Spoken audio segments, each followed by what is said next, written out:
All right, today's lecture is going to be about momentum, starting a new unit on momentum. We do have to go through this unit quickly, however. So we're going to be like doubling up on the pages on the assignments because we need to get through mechanics before the semester. So momentum. Here's where we're going to start. Imagine we have two massive objects. Okay, we'll call this M1, and we'll call this one M2. And this one is traveling in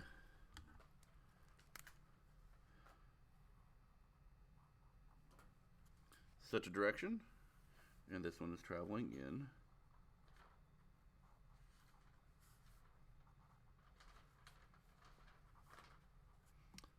that direction. All right. Now we're talking massive objects, not just we're not two boulders rolling past each other. We're talking like stars. Okay, in this particular case, and in this particular case, these stars would have a force of attraction, right? We know from gravity that they're going to be attracted to each other. Yeah. Okay. So this one is going to have this right here, which would be the force of M2 on the first one, and we would have that, which would be the force of the first one on the second. Yeah? Okay, now for intents and purposes, we have this constitutes our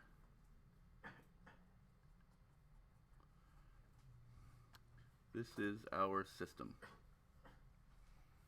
Okay, and there's nothing else around. There's nothing else going on here. Well, when I taught you guys about force, I lied to you. Well, I didn't so much lie to you as I didn't quite give you the whole truth. The way Newton described force wasn't so much the way we talked about force, and when an object has a force, we learned that force equals mass times our acceleration, right? But what's acceleration? Acceleration is really equal to what? Mass times the gravity. No. How do we come across acceleration? Acceleration's in units of meters per second squared, or what is? How do we define acceleration? Not just change in velocity. It's change in velocity with respect to. I mean, if we change our velocity, we go from 5 meters per second to 7 meters per second. We have a change of velocity of 2 meters per second, right? Positive 2. Acceleration is that 2 meters per second that occurs over a unit of time, right? So our acceleration is really equal to our change in velocity over our change in time. Yeah? Hopefully this rings a bell with you guys. Okay, so what's really going on here? This force, the force of 2-1, is going to change our velocity here, yeah? So we're going to have, so when we take the first object, we're going to have the force on this first object is going to be M1 times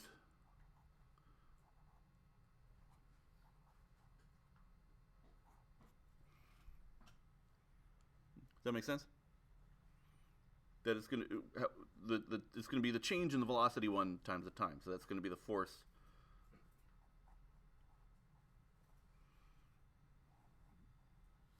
Okay, so force 2-1 is going to be our first mass times this, our change of velocity or change in time. And our second one is going to be essentially the same thing. That it's going to be m2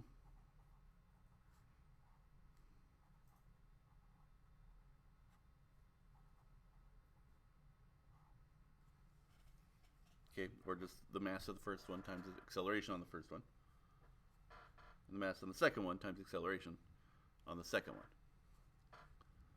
Okay. But we know that these two, if we add them together, we know that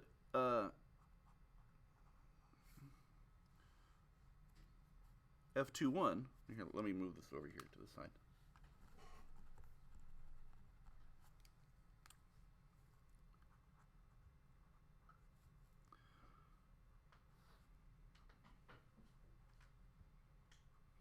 That these two, because they're in opposite directions, but they should be the same size, that if we add them together,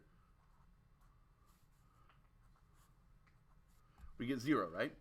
They're equal and opposite means that if you add them together, we're going to get 0. Yeah? Okay. So we're going to do a little bit of substitution here.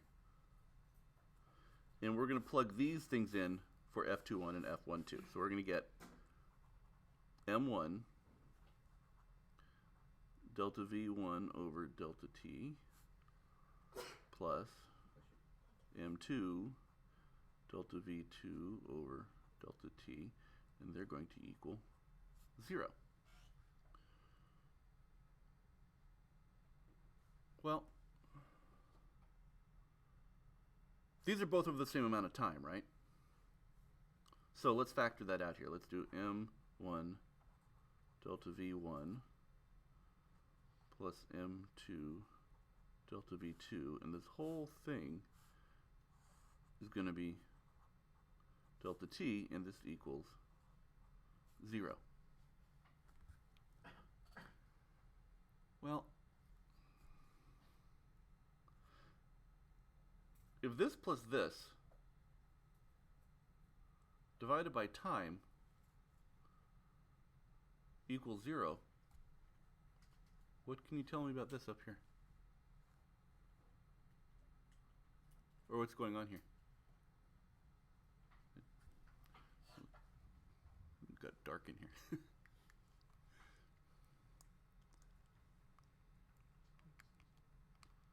Yeah. Negative and positive. They're negative and positive, but the sum together is going to be, okay, or let me put it a different way. Assuming that our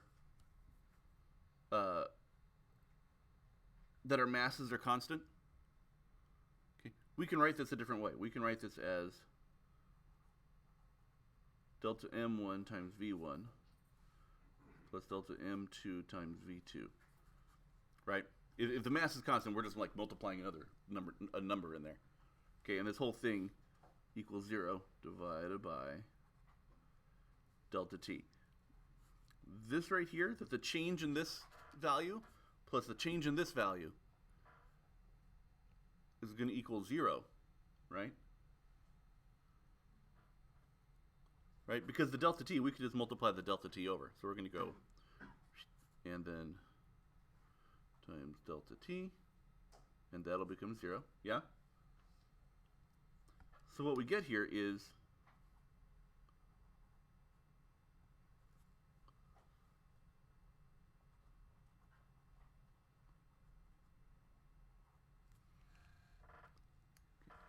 or the mass times the change in mass times velocity on the first object, because of Newton's second law, equals the change times the mass of velocity on the second object.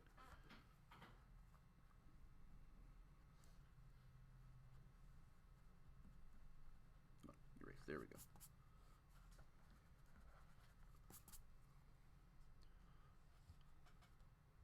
Okay. Now, this only happens if we have. Okay, this only happens if this whole thing is an isolated system. Okay, that this is going to work. Now, this value that we have here, this M1 V1 and M2 V2, okay, this mass times velocity, is called momentum. Okay. And the word definition of it is kind of difficult to explain. I like to think of it as an object's state of motion.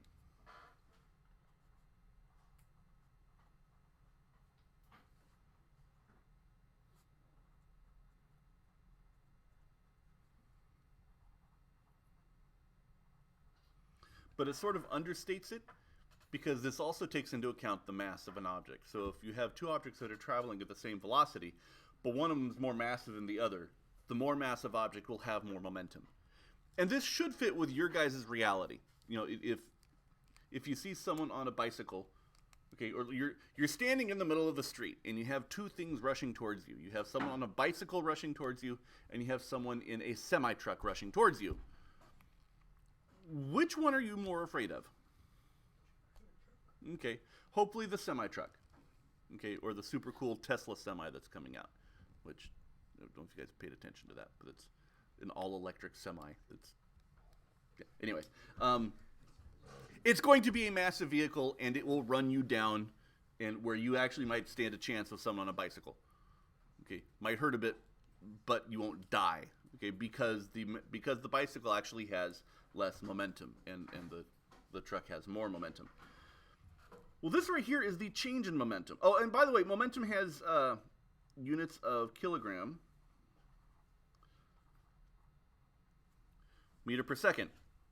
Now we know that a newton is a kilogram meter per second squared, right? Well, there isn't really a unit for this. It's just a kilogram meter. I like to call it a mo. Hey mo.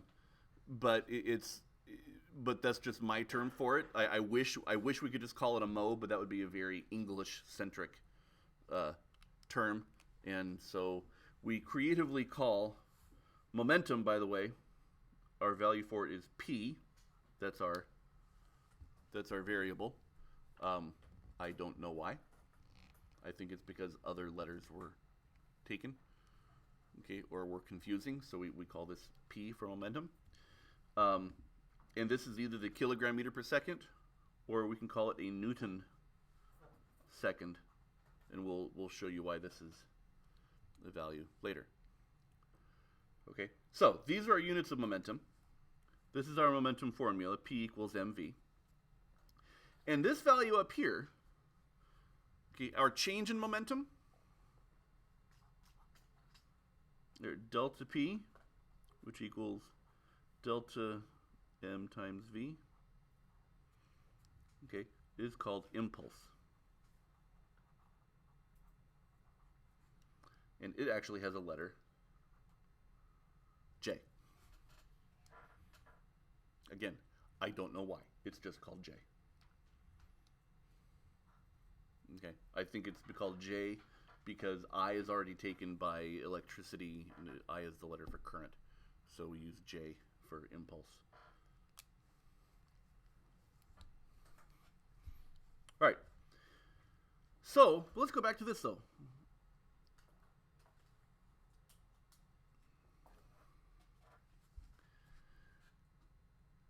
If these two objects are exerting a force on each other, but there's no other force acting on it, that the total change in momentum, that the change in momentum of one object plus the change in the momentum of the other object equals 0. Or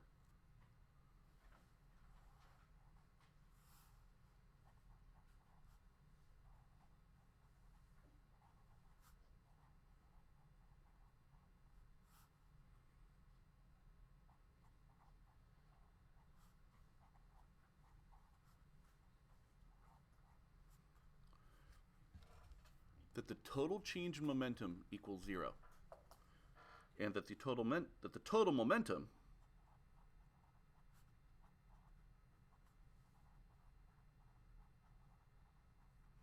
is a constant, that the amount of momentum you start with is equal to the amount of momentum that you finish with. This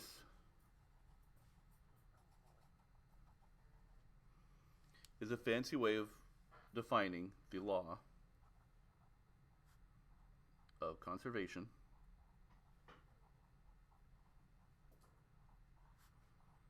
of momentum.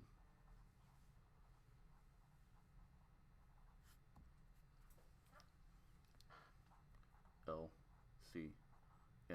This is the other LCM. Oh, sorry, we're off the page. This is the other LCM, not least common multiple, law of conservation of momentum.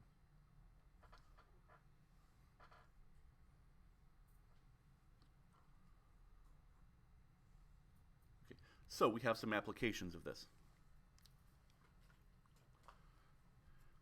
If our two stars were to collide, or say they were black holes, you know, the big astronomical news over the last year is that we were actually able to witness the collision of black holes and predict the existence of gravitational waves coming from them. The whole idea of that gravity travels in waves, okay, was confirmed when we detected gravitational waves, which are phenomenally weak. That it took the collision of two black holes in order to detect them. But we did. Okay.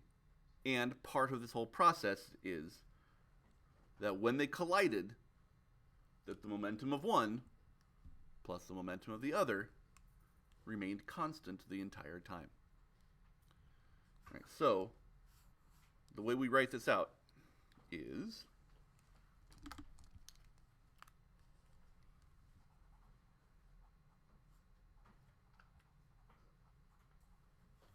if these two objects collide with a certain velocity, they each have their own velocity, they will equal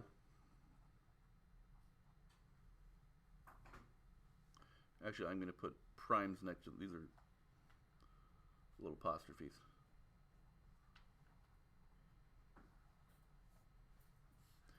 In other words, let's say they exchange mass. Okay.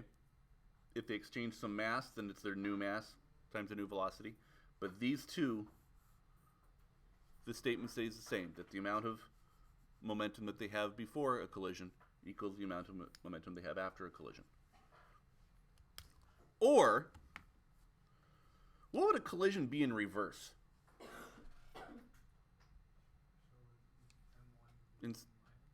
No, just instead of two things colliding, what would be in reverse? Yeah. Let's say it aloud. A separation. What if it happens violently? Okay. An explosion of some kind. So let's say you're launching the bombs bursting in midair, right? From what song is that? Oh yeah, the national anthem. Okay, so we have the bombs bursting in air, right?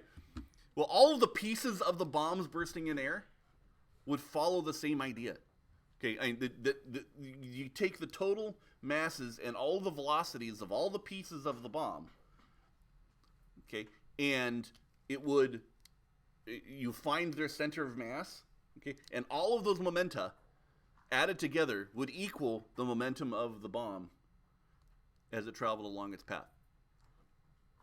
Okay, even though it all exploded out and you have shrapnel going everywhere, the total momentum of all the pieces after the explosion is equal to the total momentum of all the pieces before the explosion. Yeah? Okay. So, to review, momentum equals mass times velocity.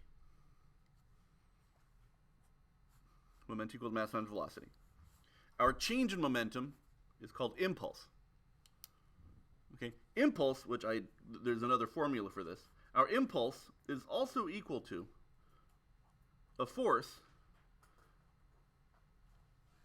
times the amount of time that force is applied. This equals your change in momentum. Or if you want to see it a different way, if change in momentum was delta m times v, well, we had up here delta m times, sorry, delta mv, here's our delta mv divided by t. Okay, well this is equal to force, right? We decide over here that the force equals mass times velocity over time. Yeah? So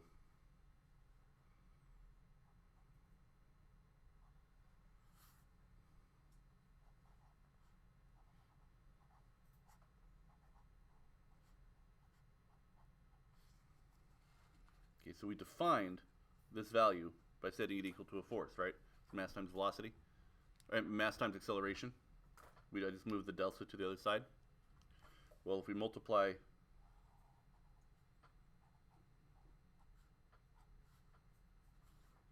so now we have delta mv equals force times delta t. We have our impulse equaling force times our change in time.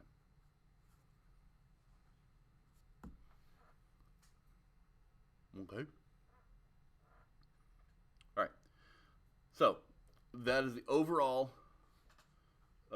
starter on momentum and impulse. And that should be enough to get you guys started on your assignment for today.